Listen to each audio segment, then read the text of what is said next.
untuk mempresentasikan. Kemudian Akilah,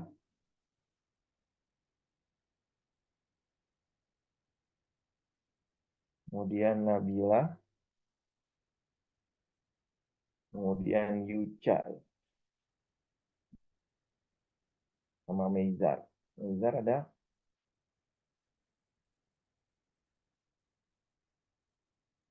Ada Pak. Oke. Yang jadi co-host dan presentasi hari ini. Silakan. Dian dulu. Ruben ada Ruben? Ada Ruben? Alif ada Saya dulu, Alif? Pak.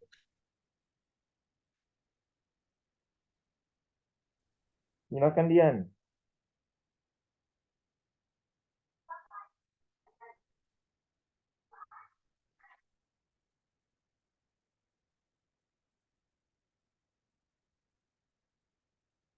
Oke.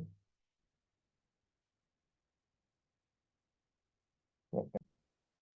Udah terlihat belum? Sudah. Ah, ya, oke.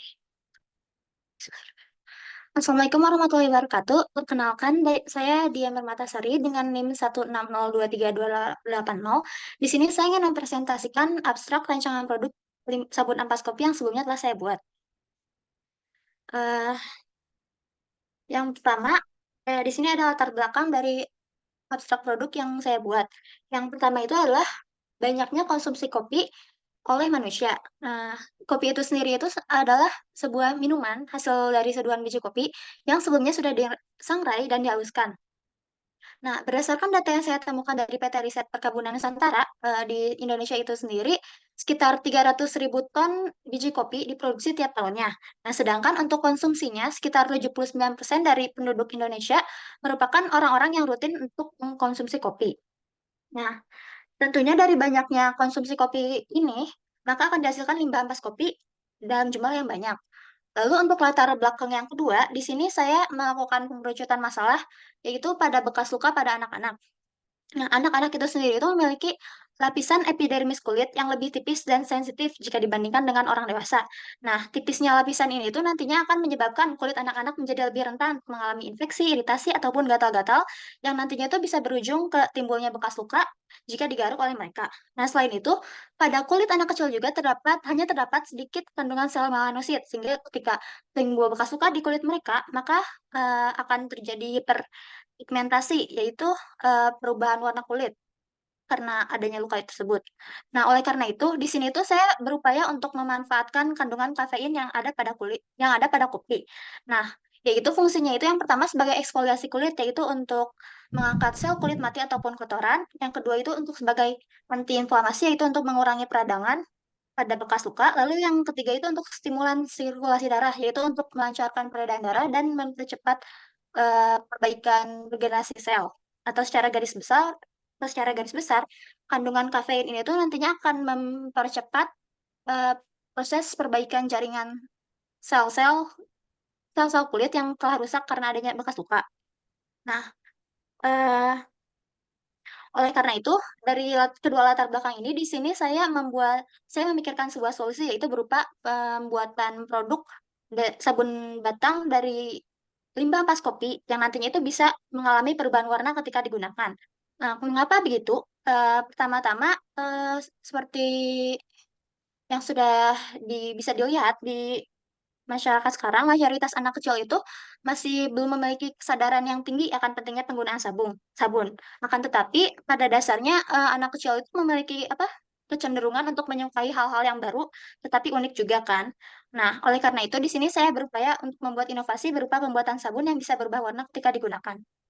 Nah, lalu untuk tujuannya yang pertama yaitu untuk merancang pembuatan produk dari limbah ampas kopi menjadi suatu produk yang bermanfaat dan sering digunakan, yaitu berupa sabun batang. Lalu yang kedua itu untuk menyebarkan budaya atau kebiasaan masyarakat untuk membuat sabun dari ampas kopi yang banyak dihasilkan dalam kehidupan sehari-hari.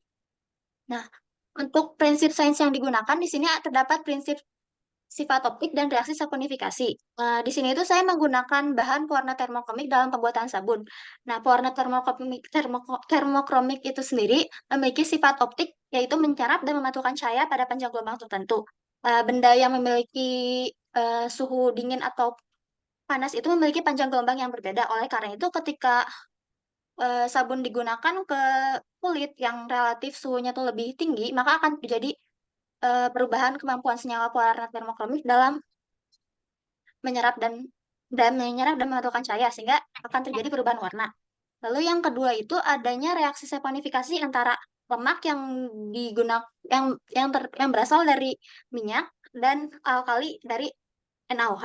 Nah, larutan lemak pada minyak ke dalam larutan alkali ini nantinya akan masukkan reaksi esterifikasi, yaitu akan terjadi penguraian molekul lemak menjadi gliserol dan senyawa alkali. Nah, senyawa alkali ini tuh memiliki dua sifat struktur, yaitu bagian hidrofilik yang larut dalam air dan hidrofobik yang dapat larut dalam lemak. Nah, fungsi sabun untuk membersihkan itu sendiri itu berasal dari sifat hidrofobik ini, yaitu kemampuannya untuk menarik minyak, lemak, ataupun kotoran pada kulit. Nah, untuk alat dan bahan yang digunakan itu di sini saya menggunakan sekitar 85 gram padatan NaOH, 30 gram ampas kopi, minyak zaitun, dan minyak kelapa dengan perbandingan komposisi 1:1, lalu sekitar 250 mili air suling, warna termokromik, kardus ataupun cetakan, dan plastik. Lalu untuk proses pembuatannya di sini terdapat kalau di sini metode utama yang digunakannya itu adalah proses pelarutan dan pengadukan larutan.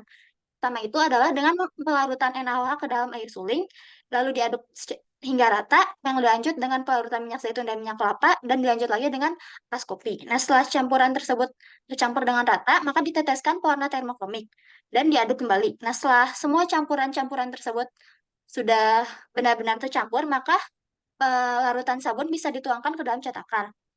Nah, lalu langkah terakhir yang dilakukan itu, yang pertama adalah menunggu masa tunggu dari sabun. Sabun itu sendiri membutuhkan waktu sekitar 3 sampai 4 hari agar bisa dikeluarkan dari cetakan tadi. Nah, tetapi setelah dikeluarkan ini, sabun masih belum bisa digunakan karena reaksi saponifikasi yang terjadi di sabun ini itu belum bereaksi secara sempurna.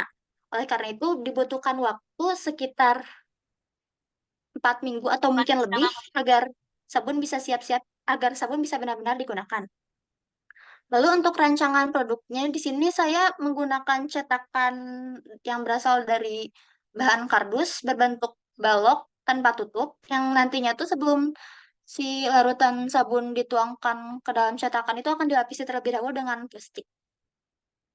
Lalu ini adalah gambaran kasar dari output yang nantinya akan diselesaikan. Mungkin sekian dari saya. Apa ada pertanyaan? Wah, ada yang bertanya Dini Istiqomah, silahkan. Ini sama Dian. Izin bertanya, kalau misal kan itu tuh tadi pakai minyak zaitun sama minyak kelapa. Kalau misal kita cuma pakai salah satunya, boleh nggak? Eh, Sebenarnya bisa-bisa aja, cuman kan dalam pembuatan sabun itu kan digunain ada hard oil, ada soft oil.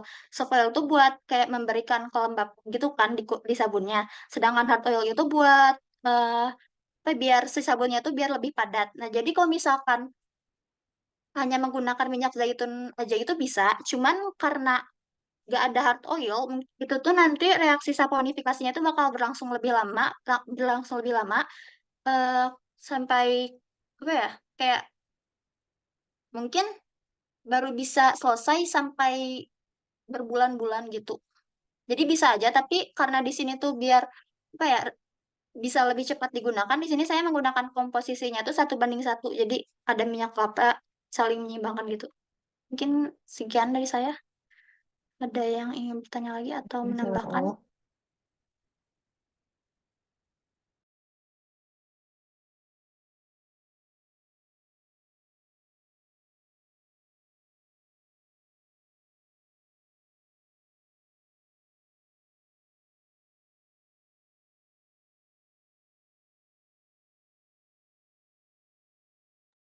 halo Dian, halo. Ya, Ya, ya, ya nanti ditambahkan di slide di ya, pertanyaannya Dini tadi, apakah minyaknya bisa jenis yang lain gitu ya, atau ya. bisa minyak harus minyak tertentu ya. Kalau dari saya ada dua. Yang pertama tadi proses pembuatannya ini reaksinya perlu diberikan ya. Iya. Reaksinya saponifikasi. Cuman kopi ini sebagai apanya sih? Yang masuknya Buat masuk dalam reaksi atau dia hanya pelengkap dari segi penampilan saja atau bagaimana? Karena di sini kan ada pewarna juga. itu tuh sebenarnya dari kandungan kafein yang ada pada kulitnya itu apa ya kayak punya efek samping manfaat lebih buat mempercepat perbaikan jaringan sel gitu, Pak. Jadi Wah, sebenarnya emang manfaatnya itu. kopinya itu kan kemarin itu ada yang buat ini ya, sampo kopi ya. Iya. Sekarang sabun kopi kan ya. Ya artinya kopinya ini perlu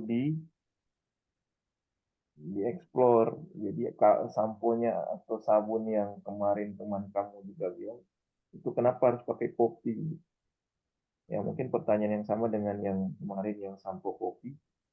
Jadi kopinya ditonjolin manfaatnya dan apa kalau ada reaksinya ya. Karena di situ kan Iya. ada kafeinnya kah yang bereaksi atau bagaimana sifatnya. Kalau terlalu dalam ke arah jaringan tuh kayaknya terlalu dalam. Kayak menurut Iya. saya yang kan nggak ditelan juga ya. Yang maksud saya kalau di sabun itu bagaimana terhadap kulit. Nah itu mungkin efeknya dan juga proses pembuatannya terhadap sabun itu apakah bisa lebih lama dari sabun yang lain atau bagaimana. Atau hanya cuma rasa saja. Karena di situ ada pewarna juga. Nah pertanyaan saya yang kedua mungkin komposisinya ya. Anda nggak dari jurnal, Iya. ada orang yang sudah menggunakan komposisi berapa banding berapa dengan kopi. Iya, Pak. Karena kan judul kamu yang kamu tampilin adalah kopi, bukan pewarna termokroniknya. Ya, jadi harusnya tadi di prinsip sainsnya dijelaskannya lebih banyak ke kopinya. Kalau pewarnanya ya memang seperti itu prinsipnya. Iya. Baik, kalian menanggapi nggak? Apa, Pak? Cukup? Maaf, tidak Mau terdengar. menanggapi? Yang tadi ya, Pak. Ya, Mungkin nah, eh udah nanti dulu ditambahin gitu. aja kalau Ya ya. nanti di PPT ya. Oke, nanti ditambahin di Ya. slide-nya ya, dikumpulkan. Baik, terima kasih Dian. Selanjutnya Akila ada. Makasih, Pak. Ada, Pak. Silakan. Habis Akila, nanti Nabila.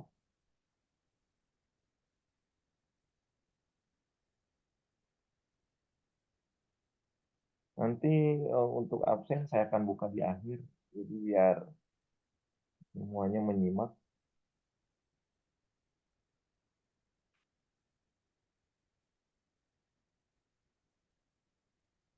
Silakan Akila.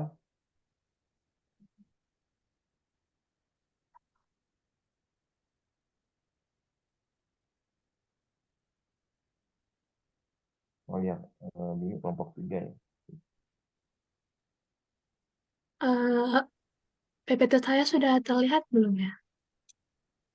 Nah, aman.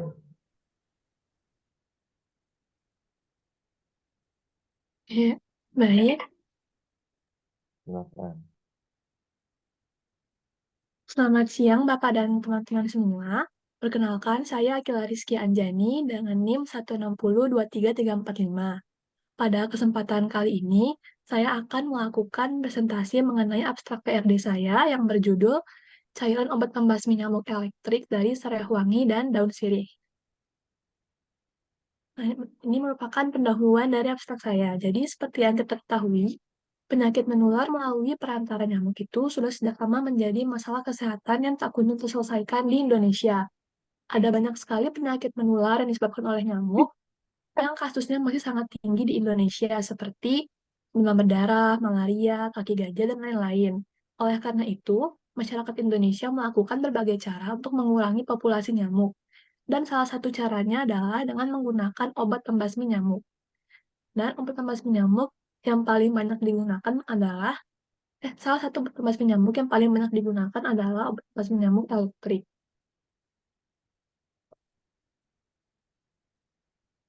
Nah, namun karena obat pembasmi nyamuk elektrik yang terjual di pasaran itu biasanya terbuat dari bahan-bahan kimia, sehingga itu akan menyebabkan efek samping yang tidak baik bagi kesehatan, terutama bagi pernafasan jika digunakan dalam jangka panjang.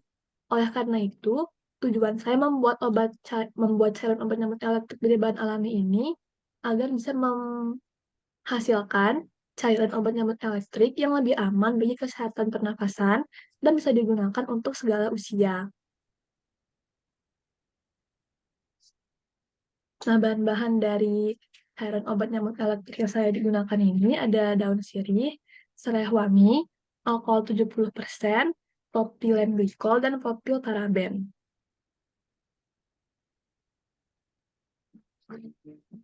Kemudian dari proses pembuatannya, jadi yang pertama, kandungan minyak atsiri yang terdapat pada serai wangi dan daun sirih itu akan diekstraksi dengan teknik destilasi atau teknik penyulingan sederhana.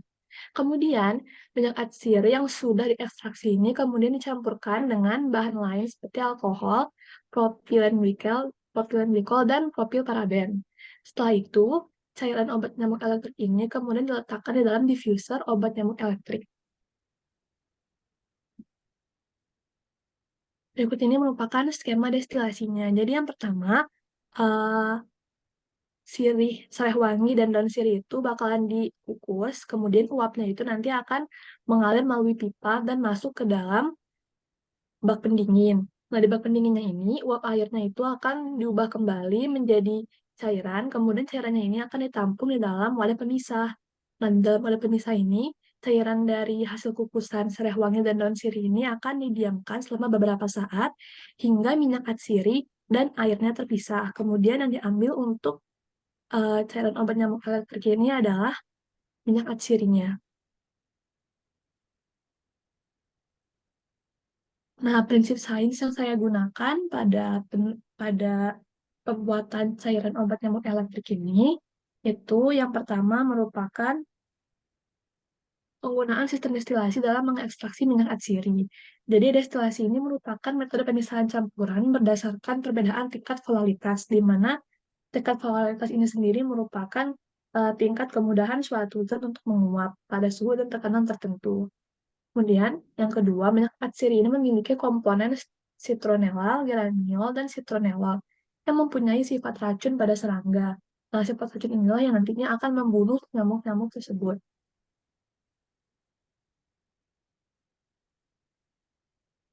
Baiklah, sekian presentasi saya. Apakah ada yang ingin bertanya? Silakan ada yang tanya, silakan William.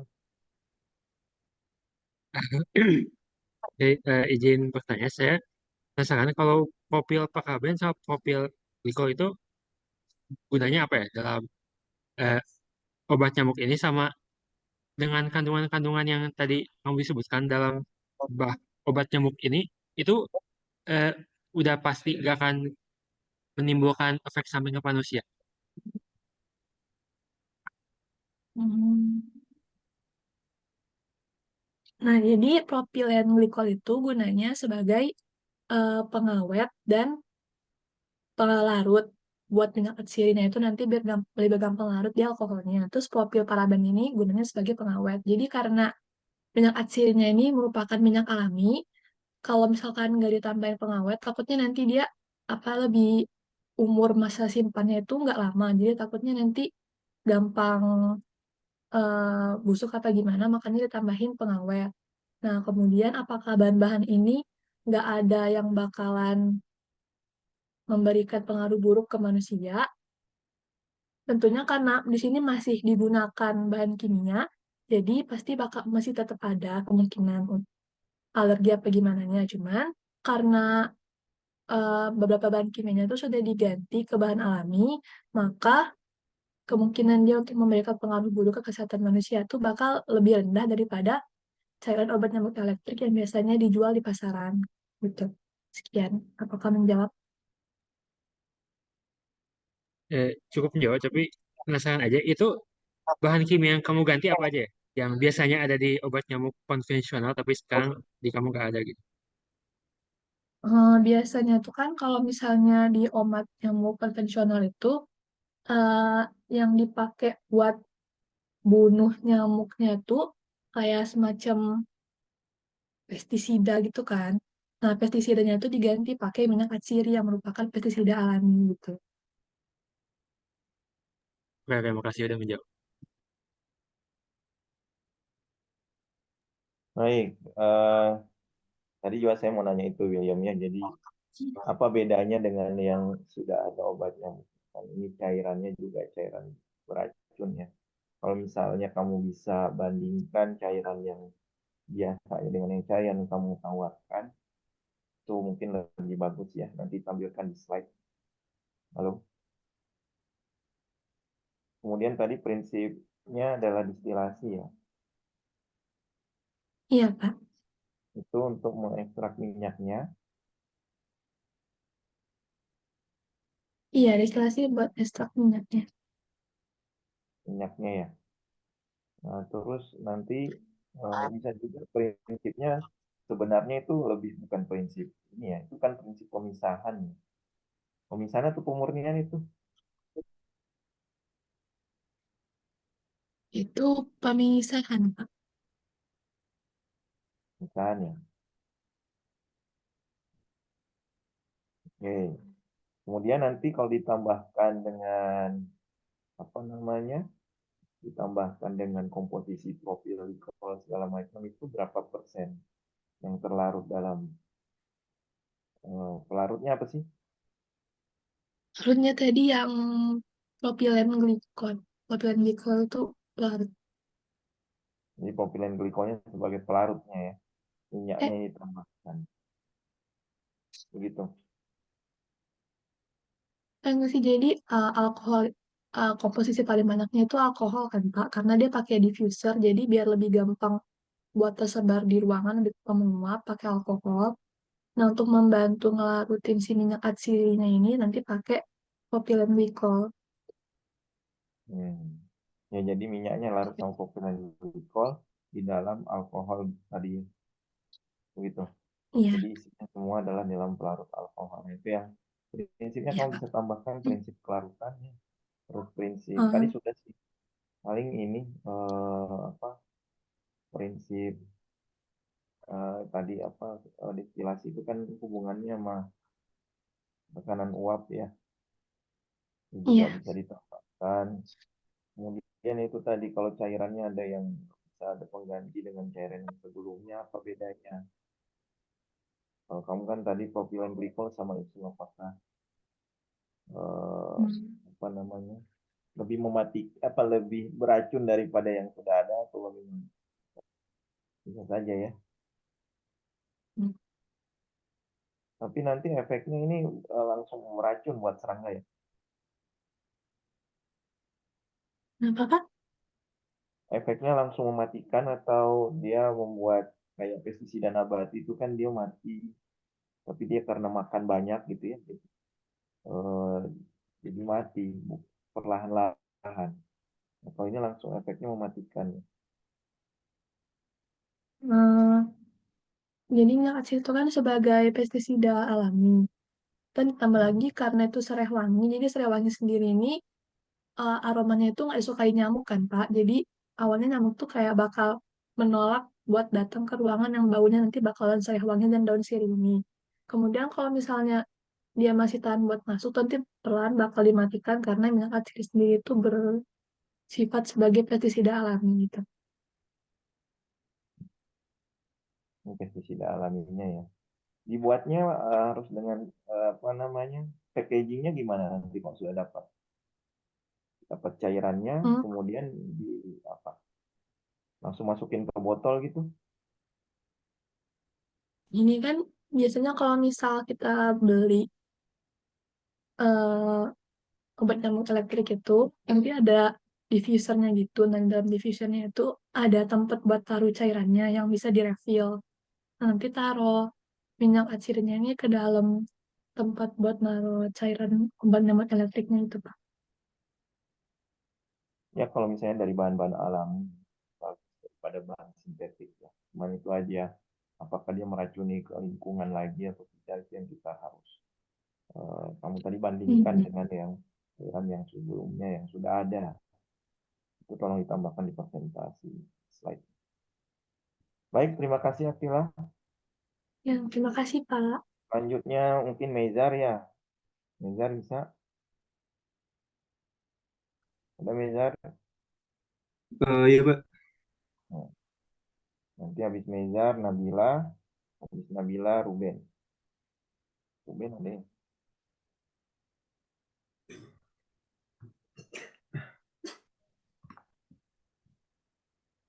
Ada Ruben? Iya, Pak. Eh, Kamu keluar ya? Tadi sudah selesai. Oke, silakan. Selamat siang teman-teman semua. Di sini saya akan mempresentasikan abstrak yang telah aku kerjakan, yang berjudul Pembuatan Sabun yang berbahan dasarkan beras dan susu. Adapun latar belakang aku membuat sabun ini adalah karena sabun organik telah menjadi pilihan yang semakin diminati oleh konsumen karena meningkatnya kesadaran akan pentingnya produk perawatan kulit yang ramah lingkungan dan aman bagi kesehatan. Di sini, aku menggunakan bahan dasar yang berupa beras dan susu yang tidak menimbulkan iritasi dan masalah pada kulit jika digunakan, dibandingkan dengan sabun konvensional yang mungkin mengandung bahan kimia yang berbahaya. Selain itu, penggunaan beras dan susu sebagai bahan dasar dalam pembuatan sabun organik menarik perhatian karena keunggulan nutrisi dan manfaatnya bagi kulit.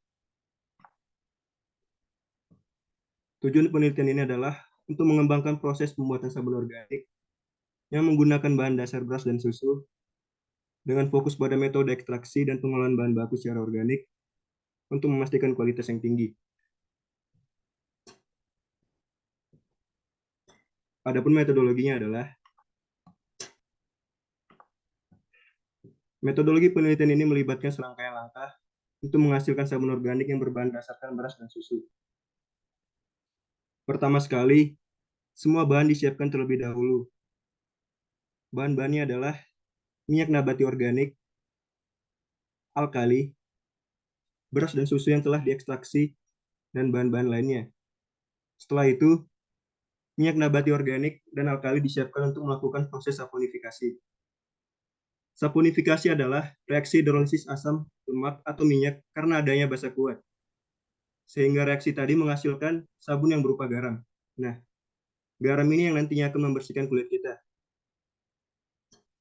Lalu, setelah saponifikasi dilakukan, semua bahan dicampurkan ke dalam satu kuali dan dipanaskan. Setelah semua bahan tercampur dan menjadi adonan, adonan ini akan dituangkan ke dalam cetakan dan dibiarkan mengering. Setelah mengering, kita akan melakukan analisis karakteristik, yang dimana kita akan menganalisis apakah teksturnya lembut atau kasar, sabunnya rapuh atau tidak, dan analisis kimia seperti pengukuran pH, kandungan lemak, apakah berbahaya jika digunakan, apakah menyebabkan iritasi atau tidak, dan yang lain-lainnya. Setelah itu, sabun akan siap digunakan. Hasil penelitian ini mengungkapkan bahwa sabun organik berbahan dasarkan beras dan susu ini menunjukkan karakteristik yang menjanjikan dalam hal kualitas fisik dan kinerja pembersihan. Karakter fisik yang lembut, warna yang alami, aroma yang ringan adalah faktor-faktor yang dapat menarik minat konsumen. Selain itu, analisis kimia menunjukkan bahwa sabun ini memiliki pH yang sesuai dengan kondisi kulit manusia dan kandungan lemak yang seimbang. Yang keduanya sangat penting untuk mempertahankan keseimbangan hidrasi kulit. Mungkin sekian yang dapat saya sampaikan. Atas kekurangan saya meminta maaf.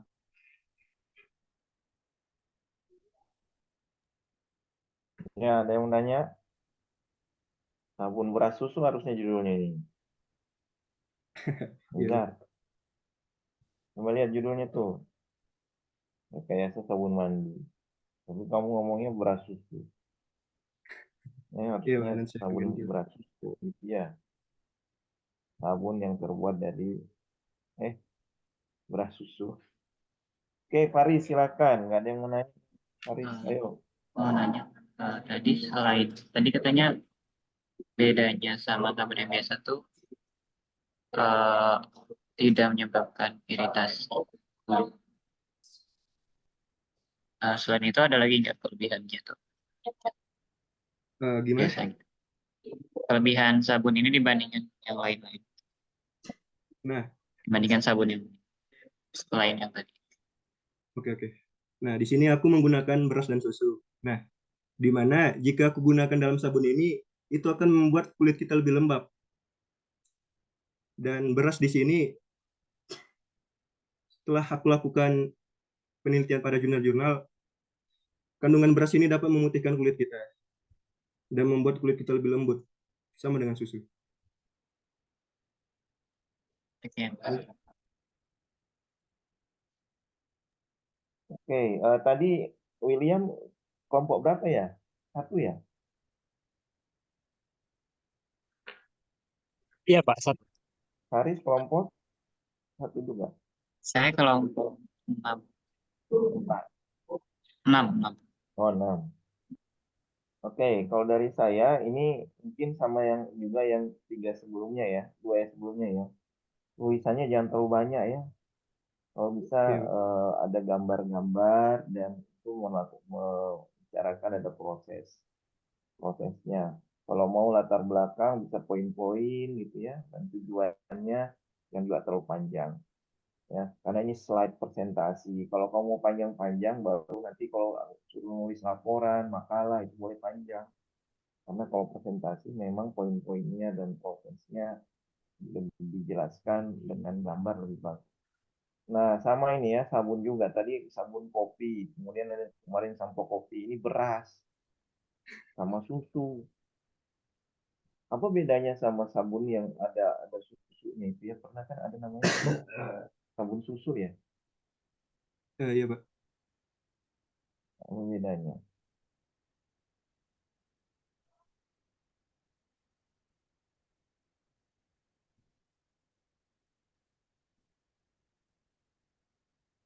Halo Mezar, Iya Pak, kenapa tadi? ya kenapa memakai susu? Karena susu Pak bisa melembabkan kulit Pak jika digunakan dalam sabun. Iya sama yang lainnya, apa bedanya? Oh, Bedanya cuma sama beras gitu. mungkin bedanya di bahan kandungan aja sih Pak. Kandungan gimana? Kalau di sini kan aku pakai beras dan susu, mungkin di sabun-sabun yang lain bisa menggunakan minyak zaitun atau niacinamide. Susu mengandung apa? Ada kalsium gitu Pak. Hah? Ya ada kalsiumnya, tapi yang paling banyak Eh, Kalsium Pak. kalsium. Jadi kalau kita minum susu, kita minum kalsium aja. Oh, protein, vitamin banyak Pak. Ya, yang paling makromolekulnya yang paling banyak yaitu ya Iya Pak. ada apa lagi? Ada lemak dan lain-lain. Banyak itu udah kandungannya si susu itu. Iya Pak. Ya, ada mineral, ada vitamin. Kalau beras Karbohidrat Pak. kandung apa? Mengandung, Karbohidrat. ya, Sabun kandung apa? Sabun eh, mengandung kan bahan yang bisa membersihkan kulit. tingkatan ester kan itu verifikasi. Bukan. Ini kamu mau bidang apa mau ngomonginnya? Kimia, fisika? Kimia Pak. Kalau kimiamu tadi reaksi saponifikasi, reaksinya juga tidak dieksplisitkan gitu ya dengan reaksinya apa, tapi cerita. Cuman masalahnya di sini ada asam lemak, ya minyak kan ya, kemudian dibuat sabun kan, Iya Pak.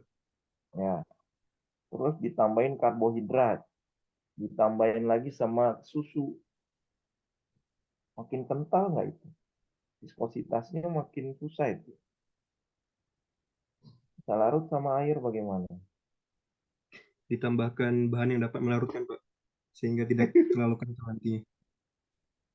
Ya, maksudnya komposisinya yang kamu jelaskan belum ini ya, belum jelas tadi. Iya, Coba lihat belum komposisinya. Ya, saya juga bisa bilang begitu. Biar larut, tambah bahan yang melarutkan. Ya apa? Ini kan nanti masih belum sabunnya saya kan buat, Pak. kena air. Takutnya sabunnya nggak larut-larut, nggak berbuih lagi. Nah, jadi tolong ditambahkan bagaimana dia dengan penambahan makromolekul yang sangat banyak. Ada karbohidrat, ada protein, tambah lemak lagi dalam susu, ya larutannya akan berkurang. Nanti takutnya tidak bisa larut dalam air. Halo, Iya, Pak. apakah yang ada sudah yang mengerjakan ini?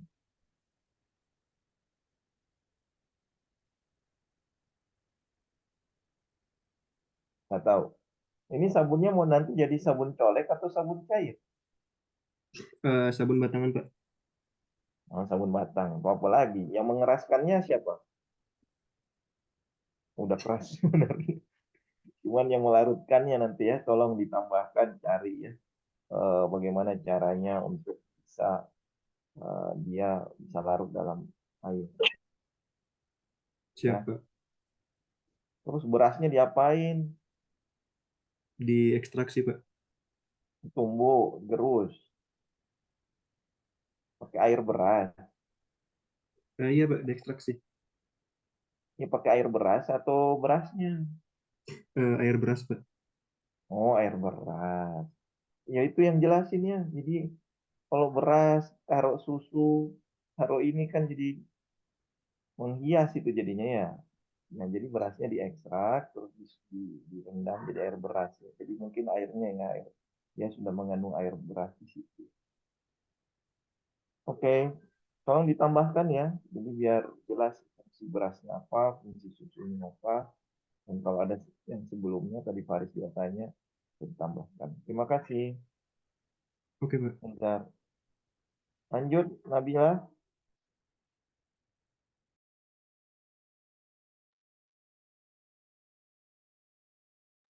Udah, Nabila.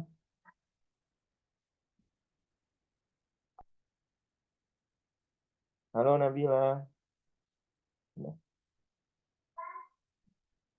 silakan. Habis Nabila, Ruben ya. Selamat siang semuanya, saya Nabila Zulfa. NIM 16235. Saya akan mempresentasikan hasil rekayasa saya, yaitu True Wireless Trio. Nah, pendahuluannya itu kita tuh kan suka dengerin musik sambil aktivitas, sambil lari atau sambil nge-gym gitu. Itu bisa meredakan stres gitu ya. Nah, hal ini tuh mendorong terobosan baru untuk mempermudah aktivitas manusia, yaitu penggunaan TWS yang dirancangnya itu sehingga dia tuh mampu mengeluarkan suara tanpa bantuan kabel dan memberikan perintah dengan fitur voice control menggunakan prinsip gelombang elektromagnetik. Tujuannya yang pertama memudahkan aktivitas manusia, yang kedua rekayasa dan inovasi pada TWS. Desain pembuatannya tuh earbud master dan earbud sekunder. Jadi earbud master dan earbud sekunder tuh bedanya earbud master tuh yang secara langsung terhubung dengan si perangkat sumbernya. Lalu earbud sekunder tuh yang koneksinya sama earbud masternya. Jadi terserah gitu earbud master atau earbud sekundernya tuh mau yang kanan atau apa yang kiri. Itu tuh bentuknya mengikuti bentuk telinga manusia sehingga dia tuh ringan dipakai. Terus yang kedua ada sistem kontrol, memberikan perintah, suaranya tuh akan diserap oleh mikrofon, lalu diteruskan ke chip, lalu chip akan mengonversi ke sinyal digital, lalu mengirimkan ke perangkat sumber. Yang ketiga itu ada pengisian daya. TWS itu punya baterai internal yang dapat diisi ulang dengan charging case-nya. Metodenya yang pertama itu perencanaan dan desain, yaitu dia tuh pemilihan komponen elektronik, desain fisik, dan perangkat lunak yang diperlukan untuk menciptakan TOS yang berkualitas. Yang kedua, pengembangan perangkat keras. Dia tuh pembuatan dan pengujian komponen elektronik seperti driver speaker, mikrofon, baterai, dan modul Bluetooth. Yang ketiga ada pengembangan perangkat lunak. Dia tuh mengelola sistem operasi seperti koneksi Bluetooth, voice control, pengaturan equalizer. Itu yang fungsinya buat menyesuaikan kualitas suara. Terus yang keempat itu perakitan atau integrasi komponen tersebut ke dalam desain fisik TWS. Yang kelima, pengujian kualitas TWS-nya. Prinsip kerjanya, earphone TWS itu terhubung ke perangkat sumber audio melalui koneksi Bluetooth. Sinyal audio digital dari perangkat sumber lalu ditransmisikan ke earphone, lalu diproses dan diubah menjadi gelombang suara oleh driver audio. Terus earphone juga dilengkapi dengan chip control untuk fitur voice control dan deteksi penggunaan. Manajemen daya yang efisien dari baterai internal dan casing pengisian daya nirkabel memastikan penggunaan yang lama. Prinsip sainsnya, yang pertama ada gelombang elektromagnetik. TWS itu memanfaatkan gelombang radio atau Bluetooth untuk mentransmisikan sinyal audio secara nirkabel dari perangkat sumber ke earphone. Konversi energi TWS mengubah energi listrik menjadi energi audio melalui speaker dalam earphone. Terus yang ketiga ada miniaturisasi elektronik. Komponen di elektronik dalam TWS itu telah mengalami miniaturisasi yang sehingga earphone tuh menjadi sangat kecil. Outputnya yang diharapkan itu earphone yang dilengkapi fitur voice control ini dapat digunakan secara nirkabel. Yang kedua, TWS dapat digunakan dengan nyaman ketika beraktivitas. Oke. Baik, ada pertanyaan? Nadila, silakan. Nadila sama Nabila. Nadila aja. Silakan Nadila. Ya, izin tanya Pak. Izin tanya juga Nabila. Tadi kan pakai Bluetooth juga. Nah itu tuh perbedaan antara headphone Bluetooth sama TWS itu apa ya? Terus yang kau buat itu bedanya apa dari yang TWS lainnya? Makasih. Oke. Headphone Bluetooth itu dia tuh kan terdiri dari 2 ear cup. Jadi dia tuh masih terhubung sama kabelnya. Sementara kalau TWS tuh enggak. Itu terhubungnya secara nirkabel kanan sama kirinya. Terus juga TWS tuh lebih mudah digunakan dan nggak berat gitu loh kalau kita lagi lari atau lagi olahraga gitu. Sementara earphone kan kayak agak berat gitu. Oke. Oke, baik Nabila. Saya mau tanya terkait TWS ini, yang kamu tawarkan apanya yang berbeda dengan itu? Ada fitur voice controlnya, Pak. Jadi kayak nggak usah mencet-mencet dari perangkat sumbernya gitu, Pak. Oh, lewat wireless kah? Iya, Oh, jadi menggunakan itu untuk mengontrol desibel. Nah, tapi untuk kayak desibelnya berapa, stereonya berapa, ada nggak ukuran itunya? Ada lebih besar atau biasa saja dengan yang lain? biasa aja karena inovasinya voice controlnya sih, Pak. Oh, berarti voice controlnya berarti harus dilihat bagaimana dia menerima sensor itu ya, untuk bisa Iya, merubah eh, voice-nya ya, kontrol voice-nya melalui infrared dan radius berapa. Prinsip sainsnya tadi saya lihat coba gelombang elektromagnetik ya. Oh ya, jadi speaker gitu ya. Cuman masalahnya adalah eh, kalau Bluetooth kan berarti tinggal dipasangnya saja ya. iya, Oke, tapi ini sudah perangkat yang tambahan saja ya. Jadi ini ditambahkan itu gitu ya. iya, Pak. Bluetoothnya sudah ada. Oke, mungkin ditambahkan sedikit terkait apa namanya ukurannya nanti bentuknya seperti apa gitu, ada nggak desainnya gitu? Desainnya ya kurang lebih kayak gini, Pak. Nah, kelihatan Sama ini aja sih. nanti Bluetoothnya sama yang lainnya gini. Proses Kayak gini. pemasangannya gitu. Oh, nanti saya tambahin deh, Pak. Nah, sama pertanyaan Nadila tadi. Oke, Pak. Terima kasih Nadila. Terakhir Ruben, Ya. silahkan. Baik, Pak. Saya share screen sebentar.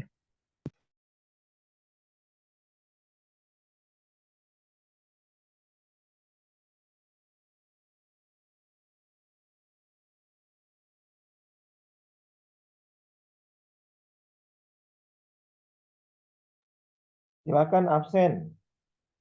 Yang belum, yang ini absen sudah saya buka sampai jam 12. Silakan.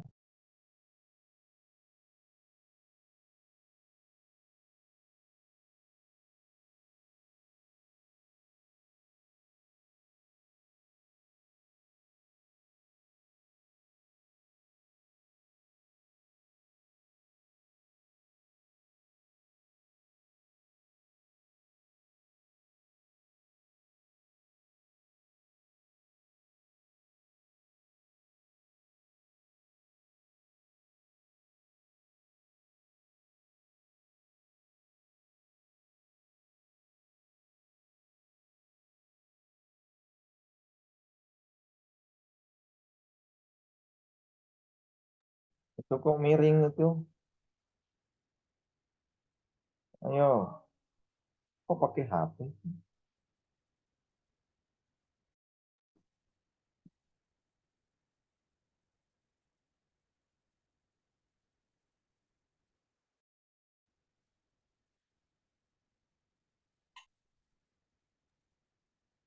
Ya Ruben, Udah kelihatan belum ya Pak, Manfanya? sudah, cuman ini kayak dari HP ya. Iya Pak, maaf Zoom di laptop saya nggak bisa dipakai Pak. Gimana? Nah, udah, situan. Oke.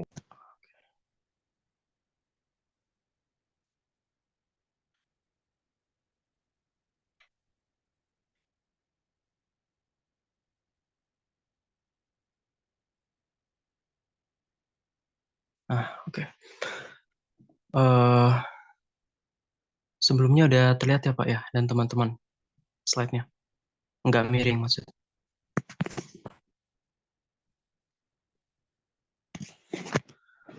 Oke, selamat siang Pak, beserta teman-teman semua. Perkenalkan saya Ruben Titus Nenggolan dengan NIM 160233295, biasa dipanggil Ruben. Presentasi abstrak yang akan saya lakukan akan berkutat di topik mengenai perancangan terumbu karang buatan. Atau di sini saya kasih judul eksposisinya Menata Lantai Laut ya. Next. Oke. Nah, latar belakangnya. Oke, latar belakang kenapa saya membahas tentang permasalahan ini adalah karena sebenarnya salah satu masalah yang ada di SGD ya, yaitu life underwater atau bencana yang di bawah air gitu, kehidupan di bawah air. Entah floranya, entah fauna bawah air, dan ekosistem bawah air. Salah satu masalah yang muncul di era modern yang sering dibicarakan adalah soal kerusakan perairan. Selain kualitas air yang semakin buruk, lantai laut juga semakin rusak, dan kehilangan terumbu karangnya gitu. Jadi di tempat-tempat yang biasanya 20 atau 30 tahun sebelumnya itu ditemukan banyak terumbu karang yang masih aktif, sekarang sudah mulai tergerus atau bersatu dengan pasir laut. Absennya sistem terumbu karang ini dapat mengakibatkan matinya ekosistem laut. Gitu. Itu untuk latar belakangnya. Kemudian tujuan dan definisi dari topik ini, yaitu terumbu karang buatan. Terumbu karang buatan merupakan salah satu solusi yang bisa diajukan untuk merestorasi gugus karang yang hilang, baik karena kejadian alamiah dan maupun ulah manusia. Ulah manusia misalnya ya kita membuang limbah ke laut, baik itu limbah dari pabrik, mungkin limbah kebocoran minyak bumi dan sebagainya, atau mungkin juga kejadian alamiah seperti ledakan alga merah ya, itu walaupun lebih jarang terjadi tentunya dari ulah manusia, namun juga dapat menyebabkan gugus karang itu menjadi perlahan-lahan mati gitu. Nah, terumbu karang buatan ini sebenarnya adalah objek yang dibuat oleh manusia, kemudian ditenggelamkan ke dasar perairan, ke dasar laut. Nah, fungsinya itu adalah untuk mereplikasi habitat ikan dan makhluk laut lainnya. Gitu. Lanjutnya. Oh, sorry. Nah, masuk ke metode untuk membuat terumbu karang buatan ini. Nah, pada dasarnya terumbu karang buatan ini bisa dibuat dari barang apapun, selama satu, tidak toksik bagi kehidupan ikan atau kehidupan hewan-hewan laut di bawah. Yang kedua, bisa tahan air dan tidak berkarat dengan cepat. Dan yang ketiga itu adalah kalau bisa, cost-nya kita akan permurah sehingga bisa digunakan untuk lebih banyak terumbu karang buatan gitu. Jadi kuantitasnya juga lebih banyak. Untuk metodenya yang pertama-tama, tentukan lokasi yang tepat. cari titik yang memang membutuhkan dorongan populasi fauna flora laut. Titik yang tepat itu misalnya seperti apa? Titik di sekitar pesisir, karena di sekitar pesisir ada masyarakat atau penduduk-penduduk dengan mata pencaharian ikan, dan kalau kita tenggelamkan terumbu karang buatan di situ, maka populasi ikan bisa berangsur-angsur bertambah sepanjang waktu. Kemudian titik yang tepat lain misalnya adalah tempat-tempat pariwisata yang dahulunya memiliki populasi terumbu karang yang banyak, tapi sekarang sudah berkurang. Nah, itu kita bisa mulai menambahkan terumbu karang buatan untuk merestorasi kualitas dari pariwisata di bawah air tersebut gitu ya. Jadi ada sistem rekreatifnya juga. Yang kedua, riset mengenai material yang akan didaya gunakan. Akan lebih baik jika kita menggunakan barang yang sudah tidak digunakan lagi, karena dapat menyelesaikan dua masalah sekaligus ya. Yang satu kerusakan terumbu karang, dan kedua penumpukan sampah. Barang yang sudah dipakai dan barang yang sudah bekas dipakai dan bisa digunakan untuk terumbu karang buatan lagi, misalnya apa? Misalnya contohnya adalah gelas kaca, gelas plastik, dan sebagainya. Atau mungkin beton-beton dari bangunan yang baru dihancurkan, nah itu bisa. Surprisingly, beton merupakan salah satu material yang baik dipakai untuk terumbu karang buatan karena dia tahan air dan dia punya kandungan karbonat juga, yang mana kan koral atau polip dari terumbu karang buatan itu memerlukan karbonat untuk membuat ininya ya, exoskeletonnya atau membuat bagian yang keras dari terumbu karang, nah itu dibuatnya dengan karbonat. Kemudian selanjutnya, setelah meriset material yang akan kita gunakan, datangi lokasi secara langsung dan bangun struktur di tempat yang direncanakan gitu. Atau bisa juga alternatifnya kita membuat strukturnya langsung di darat, kita susun di darat, baru kemudian tinggal didistribusikan ke tempat yang kita mau tuju, kemudian baru kita tenggelamkan. Dibanding kita harus merakit sendiri di atas kapal seperti ini, which is biasanya lebih mahal karena kita harus menyewa kapal dengan lain yang besar seperti yang digambar. Ini hanya untuk skala besar. Biasanya ini sebagai contoh yang dilakukan di atas kapal dengan ada kren ini adalah salah satu dari upaya pemerintah Singapura untuk membuat terumbu karang buatan. Yang keempat, pantau dan kunjungi terumbu karang buatan secara berkala. Jika dilakukan dengan benar, struktur yang dibuat akan memiliki sejumlah makhluk laut yang telah hinggap dan berenang di sekitarnya dalam selang waktu beberapa bulan atau tahun.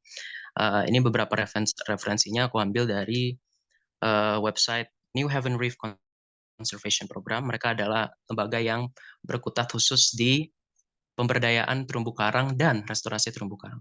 Kemudian juga ada dari Dinas Kelautan dan Perikanan Provinsi Jawa Tengah. Terakhir, nah ini contohnya.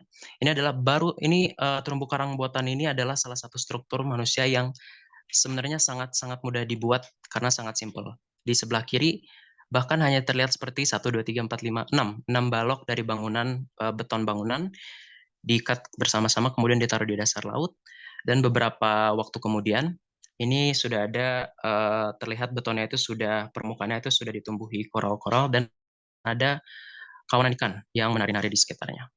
Demikian yang bisa saya sampaikan untuk topik abstrak ini. Terima kasih. Baik, terima kasih. Bagus sekali. Ada pertanyaan? Menarik ini topiknya. Halo? Ada pertanyaan nggak? Oke. Saya mau nanya terkait komposisi batu karangnya apa? Maaf Pak, bisa diulangi Pak? Maaf sekali.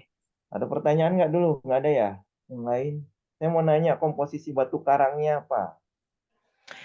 Komposisi ya Pak, rumus kimia dari batu karangnya sebenarnya sesuai dengan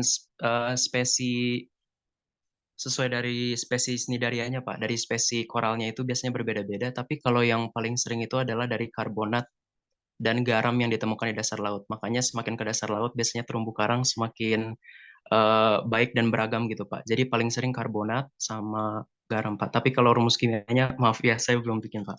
Ya, Saya belum tulis. nanti tambahkan di presentasi. Oh, Sebenarnya dua siap, pesan siap. saya taruh di sini adalah komposisi kimianya tadi dari dari koral itu, sama yang kedua bagaimana dia bisa bertahan tidak tergerus terhadap asam. Oke Pak. Itu yang sekarang bisa jadi masalah ya. Kalau dia tergerus asam kan biasanya jadi ada pemutihan ya dari itu. Oke, itu saja mungkin. Jadi kalau misalnya rekayasa yang kamu buat itu bisa mengganti karang-karang yang sebelumnya gitu, tapi ini buatan sih. Ya, itu saja mungkin dari saya. Terima kasih untuk semua. Jadi hari Kamis kita lanjut ke NIM 205 sampai 245 dan Yuca tadi yang belumnya. Yang Alif nggak ada ya. Berarti tinggal Yuca untuk NIM ini dan nanti 205 sampai 245 di Kamis. Kalau